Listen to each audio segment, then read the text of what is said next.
Hola, ¿qué tal ortoparlantes? El día de hoy les vamos a platicar en esta mesa de opinión. Estamos reunidos todos para hablar acerca de un tema llamado láser terapéutico en ortodoncia y como tal también les vamos a platicar acerca de las diferentes alternativas que hay para tratar el dolor en nuestros pacientes. Nos presentamos, la doctora Yelsi. Hola, buenos días. La doctora Angélica. Hola, ortoparlantes. Y el doctor Carlos. Hola, ortoparlantes. Soy la doctora Carla Rodríguez y vamos a dar comienzo a esta ortoplática. Sabemos que el dolor en nuestros pacientes pues es una manifestación en la cual a veces el paciente no quiere buscar también diferentes formas en que se le pueda dar solución y poder retirar ese dolor. Existen diferentes alternativas, entre ellas pues tenemos la acupuntura, que nos va a platicar Angélica acerca de esto. Bueno, hola otra vez ortoparlantes. Yo les voy a hablar de la acupuntura. Como tal, es parte de la medicina alternativa y es una pseudociencia porque no está avalada no lleva un método científico. Sin embargo, la UNESCO, de hecho, la tiene catalogada como patrimonio de la humanidad, como patrimonio cultural de la humanidad. Y la OMS sí la acepta como parte de la medicina alternativa. Por ahí, por ejemplo, la Cochrane hizo varias investigaciones y se vio que, bueno, es una alternativa eficiente para el dolor, ¿ok? Sobre las otras cosas que puede curar, pues ya no se dijo mucho. Como antecedentes, pues la acupuntura es parte de la medicina china, junto con las ventosas y la mixobustión, creo que se llama, y se basa en que se supone que tu cuerpo tiene una fuerza vital y esta fuerza vital pasa por unos canales que se llaman meridianos. Entonces, la acupuntura se van a colocar unas agujas que ahorita son de acero inoxidable, pueden esterilizarse o lo ideal es que sean desechables para cada paciente y entonces dependiendo de la zona en donde tengas el dolor, esta zona se va a relacionar con un meridiano o el órgano en el que tengas alguna enfermedad o afección. Entonces van a colocar las agujas, en una sesión normal se colocan entre 5 y 20 agujas, por entre 10 a 20 minutos tienes que estar relajado, quieto y el acupunturista te va a estar colocando estas agujas. Ya tradicionalmente es así y manualmente las manipulan, las pueden mover un poquito o golpear y se supone que eso va a estimular el meridiano y va como a liberar esa zona. En la actualidad ya se agregan otras cosas, se les puede poner corriente eléctrica incluso, calor, etcétera. Y como les digo, es una alternativa para el dolor. Incluso los anestesiólogos dicen que para el dolor, sobre todo lumbar, que no tiene un origen inflamatorio, que no saben por qué es muy efectivo. También para náuseas en el embarazo y sí, eso sí están así comprobados con artículos que funcionan. Para otro tipo de padecimientos, les digo, no está comprobado, pero se usa como parte se habla de que es más bien un placebo. Su uso principal debería ser el dolor, sin embargo sí lo puedes juntar junto con otros tratamientos para diferentes afecciones. En lo personal yo nunca he probado la acupuntura, no sé si alguno de ustedes habrá ido a... No. O incluso que podamos referir a nuestros pacientes, ¿los han mandado a realizar este tipo de alternativa para el dolor? Yo no los he mandado como tal, pero sí tengo 3 pacientes que van a la acupunturista. Una de ellas era por cefaleas y a mí me refiere que le ha funcionado muy bien. Iba su esposo también por estrés, contracturas musculares por estrés y también ellos me decían que les funcionaba de maravilla. La verdad, yo no lo he probado, pero bueno, es una medicina antiquísima. Supongo que algo tiene que funcionar, puesto que ha sobrevivido todo este tiempo y se ha extendido por muchos países. Yo también tuve mundo. una paciente que iba a la acupunturista, que terminó en la acupuntura por un problema de dolor del trigémino y también le funcionó. Es el único paciente que tengo conocimiento en particular que ella misma buscó esa alternativa y le funcionó después de haber sido multitratada con otras opciones para el mismo padecimiento. La acupuntura le funcionó. Sí, sí, yo sí le creo, aunque obviamente pues científicamente no hay bases donde sustenten que los meridianos existen y que esos canales de energía vital puede comprobarse que están, pero pues yo sí creo que les funciona. Sí, claro. Aquí la idea es conocer y tener alternativas, en lo cual a lo mejor habrá pacientes que ellos digan, es que yo no quiero más fármacos Claro. en mi organismo, ¿qué otras opciones hay? Yelsi, por ejemplo, ¿tú qué nos puedes hablar respecto a los factores psicosociales? Uy, en cuanto a los factores psicosociales son muchísimos los que afectan en la parte del dolor. De hecho, se ha demostrado que está íntimamente relacionado toda la parte emocional de las personas, no solo la parte psicológica, sino la parte social también. O sea, recordando que el dolor es algo que existe y es una reacción del sistema nervioso. Esa reacción del sistema nervioso de que algo no anda bien es lo que es el dolor. Ese dolor puede ser sensorial, que es cuando entran los fármacos, entra la fisioterapia, y puede ser, entre otros, y puede ser también emocional, que es donde ya entra la parte psicológica, y no únicamente la parte psicológica, sino también la parte de meditación y todo, que se ha demostrado que influye mucho en la mejoría de lo que es el dolor. Entre lo que es el factor psicosocial y el dolor, actualmente, se ha demostrado que más relación, o sea, cada vez que se estudia, tiene más relación el factor psicológico con el dolor que cualquier otra cosa. Entonces, sí está muy, muy relacionado. De hecho, una persona que presenta un dolor por un tiempo prolongado se manifiesta en ansiedad, en depresión, en estrés, Sí, en miedos, claro. y son cosas que están afectando lo que es la parte psicológica. De hecho, aquí yo había traído un cuadrito, más o menos, yo se los voy a resumir, sobre de cuáles eran los factores psicosociales que afectaban más en el dolor.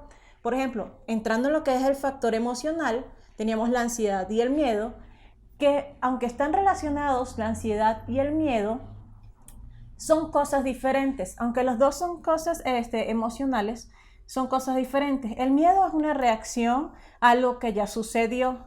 Entonces uno lo que busca es una respuesta activa, como salir corriendo, o sea, haces una respuesta momentánea porque ya sabes que va a suceder.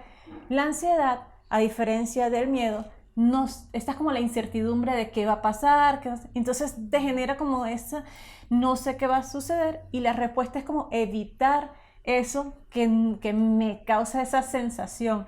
Entonces, aunque son dos cosas o dos factores emocionales que pareciera que están relacionados, son diferentes. Otro de los factores emocionales que afecta mucho en cuanto al dolor es la depresión. Una persona que está deprimida se pone como que depresión igual a dolor.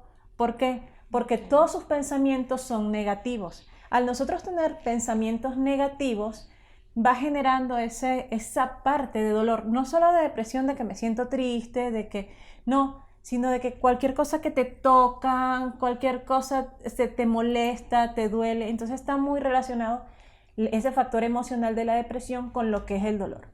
El otro es el estrés emocional.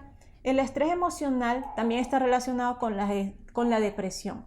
Una persona que tiene algún problema en el trabajo, empieza a sentirse mal, empieza a tener dolores, a asociar ese estrés emocional, o tiene problemas en su casa, empieza a tener dolores de cabeza y ya está generando psicológicamente, y es algo que se manifiesta en verdad, tiene el paciente el dolor de cabeza, y es por ese estrés emocional. Si no llegamos a controlar este estrés emocional, se va a manifestar en lo que es la depresión. Entonces, pasa de un estrés emocional a ser depresión. Al ser depresión, comienza a manifestarse más lo que es los dolores. Entonces, sí está muy, muy relacionado. Otro de los factores psicosociales o psicológicos es el factor cognitivo, donde, en resumen, vamos a tener las creencias y actitudes, que es lo que nos va a manifestar otras personas. Como cuando uno lleva al niño a la consulta, que te van a poner un piquete, si te portas mal la doctora te va a poner un piquete y eso duele y no sé qué. Ya nosotros le estamos creando Claro. mediante esa Asumiendo. actitud Esa expectativa al de que niño va a haber. de que va a tener un piquete, o creencias de que te vas a curar, que sí puede suceder, te vas a curar el dolor de muela con un clavito de especie. Claro. Sí, sucede. O sea, Una espina, entonces, es una pues. creencia. Hay personas que, bueno, puede ser que científicamente en verdad te cures la muela con el clavito de especie, o es algo que ha ido de creencia en creencia, que ya me lo dijo mi abuelita, en verdad se le quitó, me lo dijo mi mamá, ya yo lo creo, asumo psicológicamente que se me está quitando. Y que ¿ok? puede funcionar. Y que puede funcionar. Ahora, ¿se debe a factor psicológico o se debe a que realmente el clavito quita el dolor de muela? No lo sé, pero sí se relaciona a creencias. A la caracterización del dolor, más bien se refiere a la catastrofización del el dolor, que es cuando las personas exageran lo que tienen hasta llevarlo a ser una catástrofe. Y puede afectar tanto al paciente, a las personas que tiene alrededor, hasta, o sea, él mismo en varios sentidos, o el mismo médico puede hacer que el paciente se genere algo. Si yo me equivoco, por ejemplo, en un diagnóstico de un paciente y le digo, no sé, tienes un tumor cancerígeno porque tienes una manchita allí, o sea, ¿qué le estoy creando yo a ese paciente? Y es un diagnóstico que no es. Yo estoy haciendo una catástrofe, el paciente llega el paciente deprimido, empieza a generar su mente, quizás eso se va manifestando en otra lesión que no sabemos hasta dónde va a llegar. O puede ser, o sea, eso poniéndolo de parte de uno, pero puede ser también los pacientes que empiezan, es que me siento mal, es que no sé qué, y empiezan con ese tipo de cosas, realmente no se sienten tan mal, cuando realmente se sienten mal, que lo manifiestan, no les creen. Entonces, estamos generando una catástrofe. Ese es otro de los factores cognitivos. Otro es el miedo a la habitación del dolor. Ya dijimos que el miedo es algo que ya a mí me sucedió y ya yo sé que me va a doler, sé que me va a molestar. Entonces, ¿qué busco? Busco evitar eso, que me pase. Entonces, busco evitar volver a que me inyecten. Entonces, me quiero curar la gripe, ahorita que está muy en boga esto. Entonces, me voy a curar porque tengo miedo a lo que está pasando. Otra baja expectativa de recuperación. La baja expectativa de recuperación se refiere más que todo a los pacientes que tienen mucho tiempo con alguna enfermedad, que llega a un punto donde dicen, bueno, ya no me voy a curar, ya no, ¿para qué lo hago? ¿Para qué? Entonces a eso se refiere a lo que es la baja expectativa de la recuperación. El otro es la autoeficacia. La autoeficacia se puede dividir en dos. Uno, por ejemplo, ahorita yo que estoy embarazada, yo digo, es que yo voy a ir al consultorio, yo puedo hacer esto, yo me siento bien, yo quiero caminar, yo puedo esto. O sea, pero llega un momento que realmente el organismo no te lo permite. Sí, no da más. Y no da más. Y uno igual, yo puedo, yo quiero, yo lo hago, pero puede suceder lo contrario, que es la baja autoeficacia. O sea, no, yo no me puedo mover, es que ya yo estoy así, ya yo no puedo con eso. Y son cosas que influyen también en la parte de lo que es el dolor, ¿ok? Entonces, todo esto uno puede controlarlo mentalmente también. No estoy diciendo que todos los dolores uno los va a controlar mentalmente, pero también ponerse uno, o sea, sí puedo controlar este dolor, si es algo que mi mente va a decir no. Mientras más uno se repita, y eso en la parte cognitiva, mientras más uno se repita, sí puedo, lo que siempre dicen de las cosas psicológicas, no me duele, no me molesta, estoy bien. De hecho, evitar la palabra no, estoy bien, si me siento a gusto, si estoy bien, mientras uno más se repita positivamente, que ahorita lo dije al contrario, dije la palabra no, es positivamente, uno se debe sentir mejor, ¿ok? La conducta de la enfermedad es como nosotros, prácticamente similar, como nosotros nos enfrentamos a esa enfermedad que estamos manifestando. Otro punto importante, que no es nada más la parte psicológica que les estaba mencionando, es la parte social, ¿ok? No solo la parte psicológica nos va a afectar en lo que es el dolor o va a tener relación al dolor. La parte social también influye en lo que es el dolor. No, bueno, pero ¿cómo te va a influir la parte social en lo que es el dolor? Ok, primero la empatía interpersonal. Por ejemplo, viene un paciente a la consulta con Angélica, por ejemplo, o con Carla, y el paciente no siente la empatía con ella, aunque sea la mejor ortodoncista del mundo. Angélica es la mejor ortodoncista del mundo. Sí. Pero el paciente no siente esa empatía con ella. Entonces no le va a tener confianza. Y por lo tanto no siente esa mejoría que a lo mejor él está buscando. No siente la mejoría que está buscando. Quizás, excelente también la doctora, pero quizás la doctora tiene otros métodos que no son los que hace Angélica, para no decir que sea mala, ¿no? Hace otros métodos que no es el que necesita el paciente. Pero el paciente quiere con la doctora, siente la empatía con la doctora. Él va a tener la mejoría con la doctora porque siente esa empatía. Él va a hacer lo que ella le va a decir. Suponiendo que Angélica, la mejor, le puede decir, esto es lo que te va a servir, es lo último, ¿verdad? Pero el paciente no lo hace porque no siente esa confianza. Entonces, es importante también en esa parte psicosocial para la mejoría también de los pacientes. Y no solo en la parte médica de nosotros, también en la parte familiar. La parte familiar es muy importante también, este tipo de empatía, ¿ok? Hay veces que uno, puede ser que mi suegra me diga, tienes que tomar miel con limón para que se te quite la gripe. Claro. Y yo, sí. Perdón, suegrita, ¿se escuchas? O mi mamá me lo diga. Y entonces no es lo mismo que me lo diga mi mamá, que ya, aunque la otra persona me lo diga con mucho cariño, mucho amor, pero cuando uno se lo dice a su mamá o algo, uno le cree. No, es que respira así y ya se te quitó la gripe, ya uno se le quitó porque la mamá dijo así. Entonces, depende también en el entorno familiar, que esa parte empática. No estoy diciendo nada mal, ¿suegra? El apego también, sobre todo en los niños.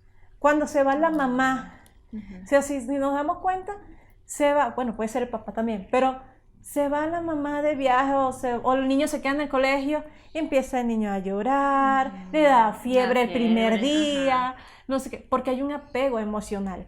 Y es algo que también está relacionado a lo que es el dolor. Al niño realmente le duele, el niño realmente está presentando una fiebre, el niño realmente le está molestando algo porque hay un apego, se despegó de su mamá, por ejemplo, y entonces está manifestando esta parte. Sí. Y para cerrar, lo que es el trauma y los factores laborales. El trauma es lo que ya le pasó, por ejemplo, a una persona, la violaron, tiene ese trauma, el dolor, siente que va a estar sucediéndole eso cada rato, siente un dolor o no nos vayamos tan drástico. Tuvo una fractura. O sea, psicológicamente, aunque el brazo esté bien soldado, esté bien, va a sentir el que miedo a que le vuelva a pasar, porque sufrió un trauma. Y por último, lo del factor laboral, que está muy relacionado, ahorita que Angélica mencionó lo de la acupuntura y la parte del lumbar, está bastante relacionado también con esto. Una persona que está trabajando, es muy frecuente que presente dolores lumbares.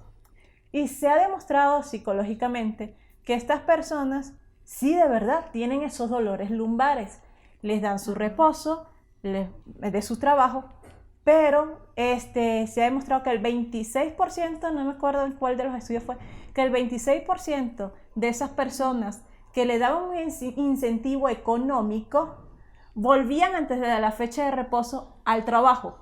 Entonces, ¿en qué está relacionado el dolor lumbar con ese incentivo económico que se les daba por la parte? Es algo psicológico. No estoy diciendo que a los que les duele no les duele, en verdad, pero se ha estudiado y realmente sí que tengo ahí el apunte del 26% de las personas vuelven antes del tiempo de reposo que le pidieron a sus patrones al trabajo por ese incentivo económico. Entonces, y otro punto importante para cerrar ya la parte psicológica es lo de la meditación, que está muy relacionado también con la parte psicológica. El Dr. Johnson en el 2006 hizo un estudio donde mostraba fotografías de unas resonancias y entre el 40 y 50% de los pacientes tenían mejoría con la meditación. O sea, esa resonancia era pacientes que hacían meditación, se las mostraron a los otros pacientes y ese de un 40-50% de los pacientes que hacían meditación disminuía el dolor significativamente. Entonces es algo que también está asociado a la parte psicológica.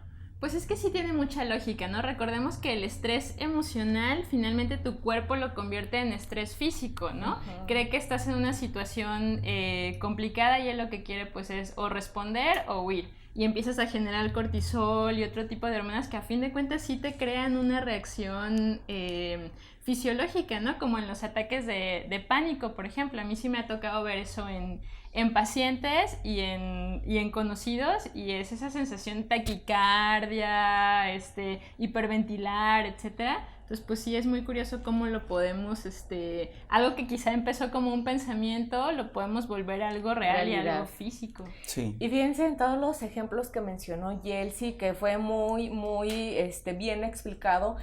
Ahorita que iba diciendo cada uno de esos factores, se me venía a la mente que sí existen pacientes o que conocemos más de alguna persona que representaba súper bien lo que explicaba Yeltsin.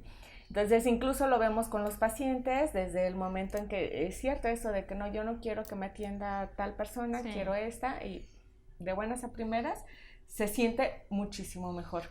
Y así muchos de los otros ejemplos que mencionó Yeltsin. Sí, o sea, desde que el paciente entra a la consulta, ¿cómo controlar, por ejemplo, un niño que ya fue a otro consultorio donde lo amarraron, o sea, volver, ya es un factor psicológico, o sea, sí, ¿cómo hacemos para que ese niño confíe en nosotros, que viene con una mente de que ya lo trataron así, de que... Entonces, sí debemos tener mucho cuidado con eso, y también reconocer cuando el paciente es empático con uno no, porque no es nada más el paciente, es uno mismo también.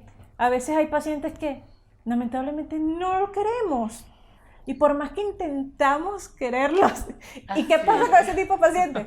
Se nos complica, o sea, por más que apliquemos entonces son muchas cosas y sí son factores que nos están influyendo en el tratamiento. Claro. Sí, claro.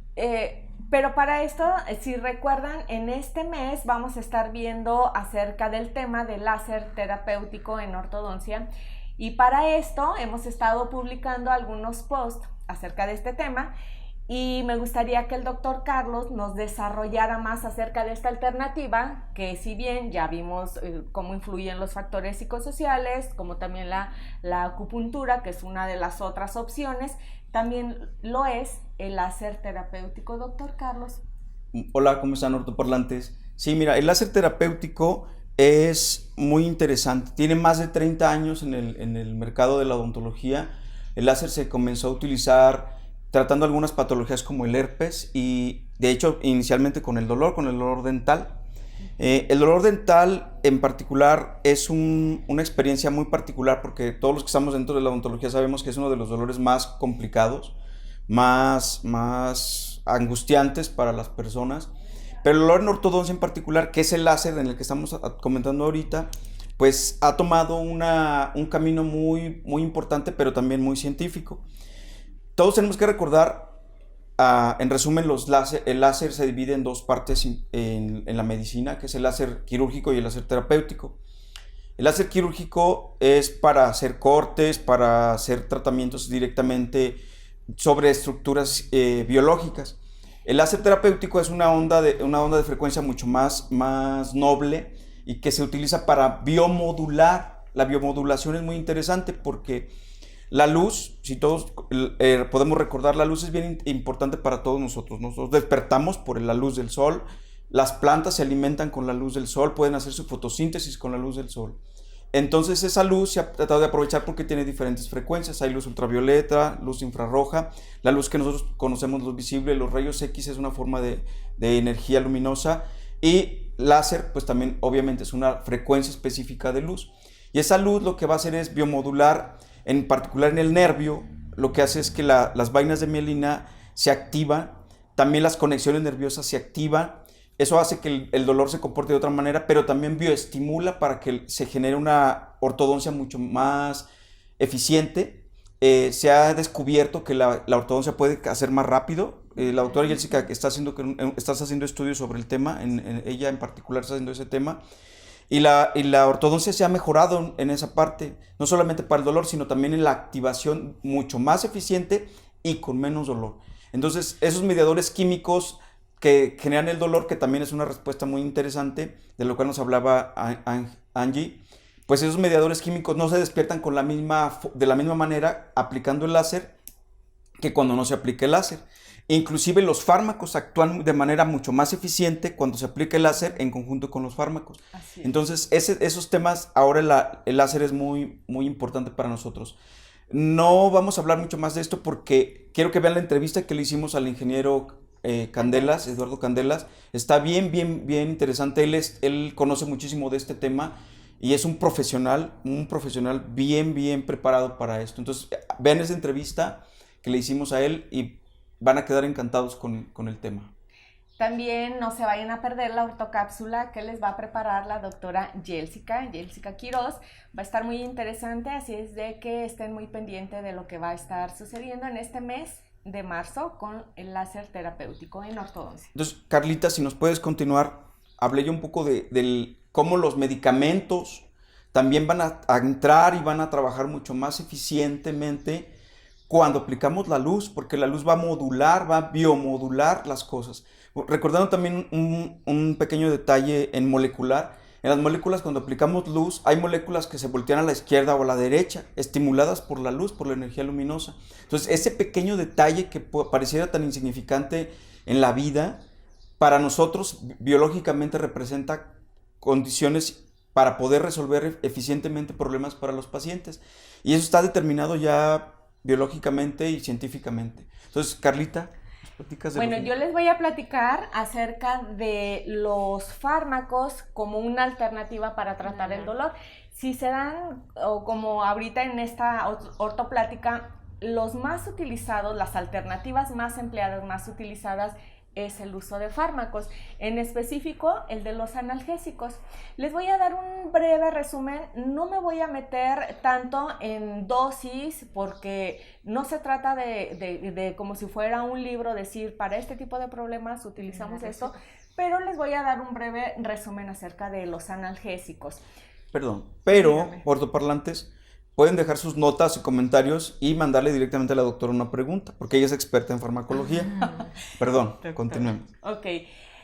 Bueno, los analgésicos se van a dividir en opiáceos y no opiáceos, u opioides también, o narcóticos o no narcóticos. En el caso de los no opioides, pues son los analgésicos que se van a utilizar para tratar el dolor de leve a moderado. En este caso, por ejemplo, tenemos los AINES, que van a ser los inhibidores no selectivos de la COX. La COX es la ciclooxigenasa. La ciclooxigenasa, recordemos que es la enzima que va a convertir o transformar el ácido araquidónico en prostaglandina. Por lo tanto, la ciclooxigenasa es aquella que es la encargada de todos los fenómenos de la inflamación o de fenómenos inflamatorios.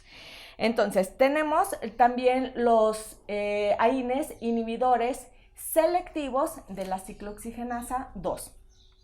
Dentro de los no opioides tenemos a los al ibuprofeno, el diclofenaco, el piroxicam, los ketorolacos, la aspirina, el naproxeno. Son todos esos que entran en lo que son los analgésicos no opioides.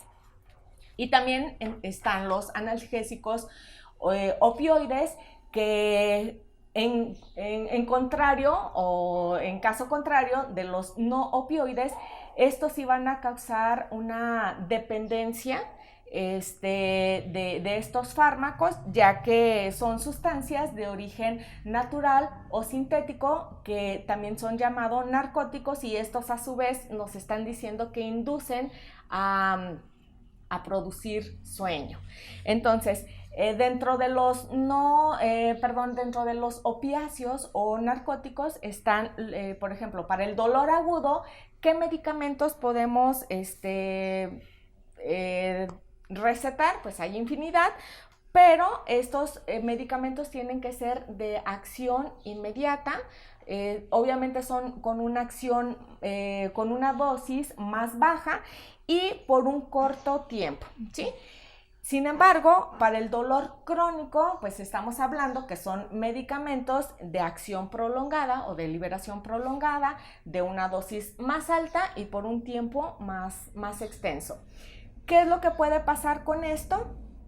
Obviamente, al ser de uso prolongado puede causar dependencia, puede llegar a afectar de tal manera que tengan efectos adversos en el paciente. Incluso pueden llegar a causar la muerte en los pacientes. Y bueno, como por ejemplo tenemos de los medicamentos analgésicos opiáceos, tenemos la morfina, la codeína, la carbamazepina. Yo recuerdo mucho en el tema de la entrevista que realizamos con el ingeniero Eduardo Candelas, en donde el paciente que se estuvo tratando con láser tomaba este tipo de medicamentos, doctor. Entonces ahí Sí. estamos hablando que el paciente ya presentaba un dolor crónico y era su única solución, con el que él se sentía tranquilo, se inhibía el dolor. Claro que ahora ya con el uso del láser terapéutico que se le estuvo aplicando, pues ha mostrado muchísima mejoría. Sí, así es. Nosotros estamos trabajando con un paciente con dolor crónico, específicamente dolor de neuralgia del trigémino, de la rama mandibular, y el paciente tiene 6 años con dolor y ha sido multitratado con diferentes alternativas médicas. Y en este caso, el láser ha sido una de las soluciones que rápidamente, el mismo día que se le aplicó el láser, él inmediatamente empezó a sentir mejoría y ha resuelto ese dolor en un 60%. Entonces, a 2 semanas que el paciente ha tenido sesiones de láser, después de 6 años que se ha sometido a tratamientos, tanto farmacológicos, como fisioterapias, meditación, psicología, el láser ha venido a ser una de las alternativas que le ha mejorado ese problema. Cuando a él se le aplicó este tipo de láser terapia, ¿continuó con su tratamiento de fármaco? Sí, el tratamiento de farmacológico con este tipo de medicamentos tiene que ir disminuyendo. Primero, observarle el beneficio. Segundo, después del beneficio, pues tiene que ir disminuyendo paulatinamente el consumo del medicamento. Porque ese consumo, recordemos que ese tipo de medicamentos crea dependencia orgánica, y esa dependencia orgánica, si lo suspendemos de golpe, pues va a crear un rebote con ataques de ansiedad, pánico, muchas otras cosas interesantes que suceden. Entonces, ahí ya la responsabilidad es de su médico general, ¿verdad? Del médico internista o la persona que lo está tratando, el neurólogo que lo está tratando, ir disminuyendo y sacando la dosis. Pues no sé si quieran agregar algún otro comentario. Una pregunta en cuanto a lo del láser para seguir en esta parte. El paciente, ¿cada cuánto le hacen la sesión? ¿Ha mejorado progresivamente? O sea, ¿sigue mejorando? Sí. O sea, o ya llega un punto donde ya hasta aquí llegó. No, el láser, primero, uno de los grandes beneficios del láser es que es una medicina no invasiva. Al no ser invasiva, el paciente se siente muy confortado porque no lo vas a inyectar, ya no va a consumir nada, entonces él se siente más tranquilo. Ese es el primer evento que vamos a ver manifiesto. Después vemos que el paciente, al ver que la luz no le causa ninguna reacción, obviamente tienes que tener cierta protección, porque una indicación cuando vemos el video con el ingeniero Candelas es que no puede acercarse directamente a los ojos y tiene que tener una protección específica, porque la luz pues puede dañar nuestra vista. Igual para la persona que lo está administrando. Bueno, contestando tu pregunta, ya el láser está bien estudiado. La persona que les vende el láser, en este caso yo con el ingeniero Candelas, que tuve la fortuna de conversar y convivir con él, Ya hay estudios muy específicos de cómo se debe administrar el láser. Eso creo que ya lo debemos de investigar de manera personal, y si no, pues lo pueden hacer preguntas en nuestros comentarios. Pero el láser se ha administrado en 2 episodios. Episodios que fueron 2 semanas consecutivamente. Ajá, exacto. Se detuvo una semana, ver la mejoría, se ha vuelto a aplicar nuevamente y ha incrementado la mejoría.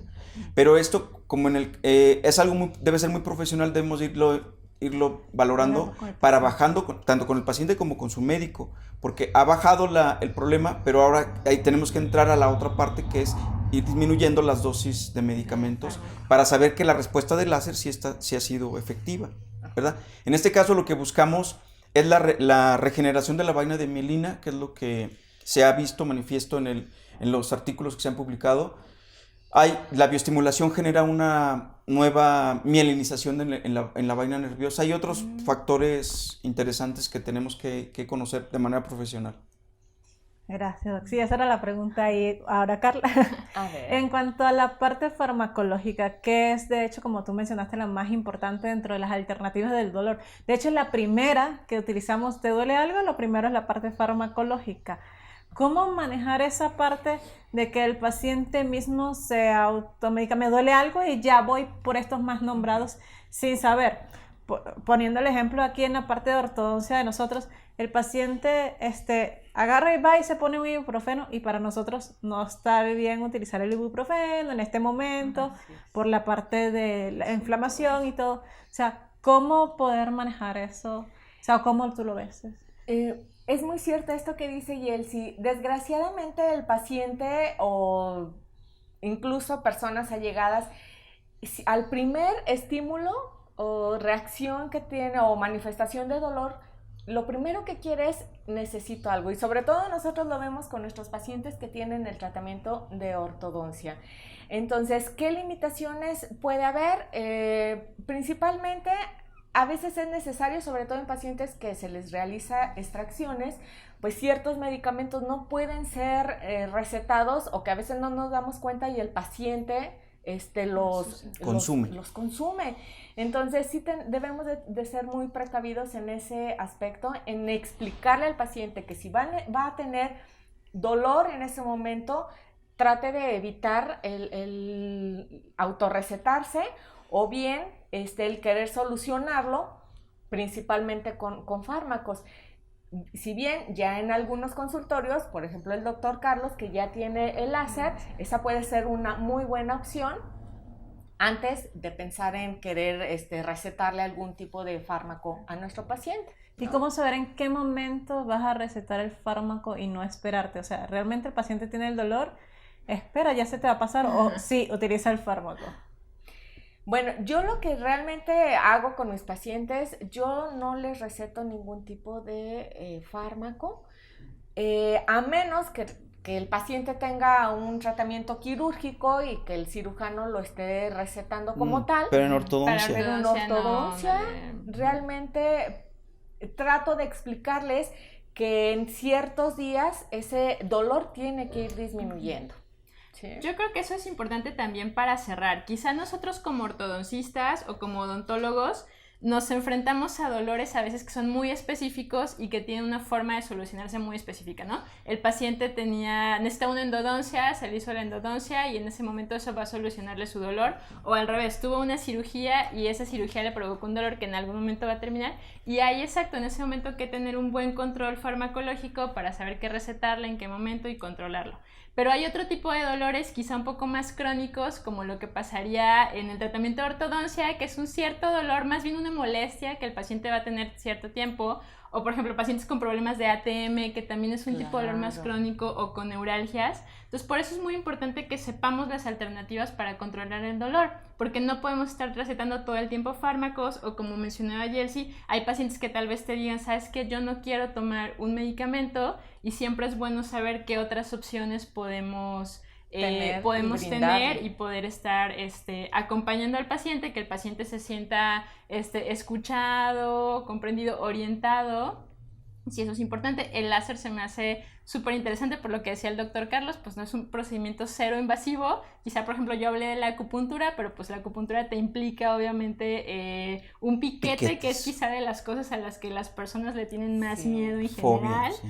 Como decía Jelsi, yo creo que la meditación, técnicas de respiración, etcétera, son otra cosa que en un dolor crónico que quizá tenga también un poquito un componente emocional, como pasa tal vez con trastornos temporomandibulares, sí ayuden mucho. Y pues también obviamente saber qué fármacos le puede recetar al paciente, que él no se esté medicando todo el tiempo, porque yo tengo pacientes, no sé, por ejemplo, señoras con problemas de ATM, que eran personas que ya a diario se tomaban su jugo y su aspirina todos los días, o sea, ya ni siquiera se esperaban a ver si les dolía ese día o no les dolía, ya lo estaba como precaución. Exacto. Y fíjense, aquí algo muy importante, antes de pensar en cualquier tipo, aunque el paciente nos lo esté pidiendo, lo que debemos de hacer es no descartar en realizar una buena, excelente historia clínica. Muchas veces creemos que ya es el paso número 1, presenta esto al paciente, recétale tal cosa. Entonces, no, hay fármacos que van para cada tipo de pacientes y de acuerdo a las características, enfermedades sistémicas y demás, que van ciertos fármacos para el tipo de paciente. Entonces, no descartemos una buena historia clínica para poder recetar el medicamento adecuado para nuestro paciente. Doctor Muy bien, pues para terminar yo les quiero mencionar que el dolor en ortodoncia es un dolor muy particular. A mis pacientes yo les digo que vas a tener un dolor de ortodoncia. Ajá. El dolor de ortodoncia no lo conoce el paciente hasta que tiene los brackets puestos. El dolor de ortodoncia se va a presentar, es necesario, es parte de lo que la doctora Carlita ahorita nos dijo. El ácido araquidónico va a transformarse en prostaglandinas y las prostaglandinas están presentes durante el proceso inflamatorio mientras se remodela el hueso, que es el que estamos trabajando con el paciente en los movimientos dentales. Entonces, el dolor, posiblemente necesitemos amortiguarlo para que el paciente se sienta cómodo, pero yo les digo al paciente, si puedes tolerar el dolor, porque también ese es otro factor, el umbral del dolor, si lo tolera el paciente, yo le digo, no tomes nada, ¿verdad? No tomes nada. Mantente así, se va a ir disminuyendo poco a poco, va a haber hoy es el día pico, mañana y pasado vas a ver que ya el dolor va a ir desapareciendo. Y en ese momento darle indicaciones al paciente que se cepille con cuidado, que tenga una dieta blanda esos días para que la dieta, pues obviamente al masticar él se va a dar cuenta que cuando mastica es cuando el dolor se hace manifiesto. Si el paciente está leyendo, estudiando, pues no hay dolor, pero en cuanto mastica por los contactos y los topes oclusales, pues ahí empieza a estimularse el ligamento periodontal, hay transmisión de todo el sistema neural y se manifiesta la molestia. Pero bueno, eso se puede, recordemos que todos hemos visto en las clases básicas de ortodoncia, no le debemos dar antiinflamatorios a los pacientes porque nosotros necesitamos que la inflamación se presente para que exista el movimiento dental. Entonces, en este caso el láser lo que va a hacer es que va a hacer una biomodulación, no va a interferir en la inflamación, simplemente va a hacer que la manifestación se dé de una manera más, pues, leve y más controlada. Entonces, utilicen el láser es bueno, es muy útil. Y pues ahorita ya hay muchos tipos de láseres, se han abaratado también, entonces ojalá y puedan utilizarlo. Gracias. No, pues gracias a ustedes, gracias ortoparlantes por estar al pendiente de nuestro contenido. Estaremos subiendo muchísimo de gran valor para ustedes. No se olviden de seguir nuestras redes sociales, Facebook, Instagram y YouTube. También activen la campanita de notificaciones para que sean los primeros en recibir el nuevo contenido. Gracias y hasta pronto. Te extrañamos, Sheila. Ay, sí, la doctora Sheila faltó, pero esperemos que en la siguiente reunión se incorpore. Hasta luego. Bye, bye. Somos ortoparlantes, amamos la ortodoncia.